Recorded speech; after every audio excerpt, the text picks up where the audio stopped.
This will be a short video, as I have only found a few things to support this theory so far, but rest assured I will release an update if I find other evidence while making my larger Resident Evil Requiem video. At the very beginning of the game, Grace bumps into a man walking down the street who scoffs at her apology and continues on his way. A seemingly uneventful encounter, but here's the thing.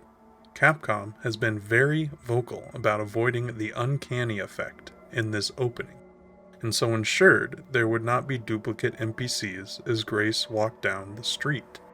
If you're curious, there are multiple interviews and articles talking about this, and the unique logic system, and even unique photogrammetry for the street pedestrians. You can see a few of the NPCs walk by during the encounter with the man that you can later find standing further down the street. But, shortly after gaining control, who should walk by you again but the same guy you just bumped into? It seems to me like he is faking being on the phone too. And before you say I'm reading into it too much, I will mention again that Capcom was clear about how much effort they put into the detail of this section. I was suspicious of this guy the moment I saw him, because this encounter is meaningless otherwise, unless you want to say it is only to demonstrate Grace's social anxiety, but I would argue they do that sufficiently without this encounter. If you watch him leading up to the incident, he clearly sees her, and actually looks to be trying to do something like read her cell phone, although I admit I can't explain why that would matter.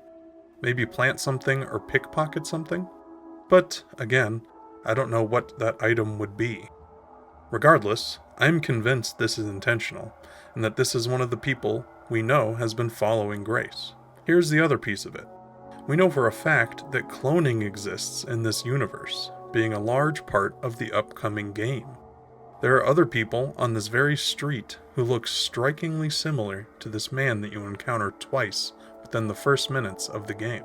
Like this guy who is literally wearing the same outfit, or even this guy who seems to be avoiding eye contact with you. These three women look suspiciously alike too. But the one that strikes me the most is the cop. Just look at these two men side by side and tell me they don't look like brothers at the least. What am I saying? I think that, while I may have some of it wrong, there may be an underlying clone narrative hidden throughout the story. I will sure be looking for one as I work on the other video. As I said, with the amount of effort that went into avoiding NPC redundancy, I am convinced these similarities are not a coincidence. Please let me know if you have anything to add to this, as I am very curious now.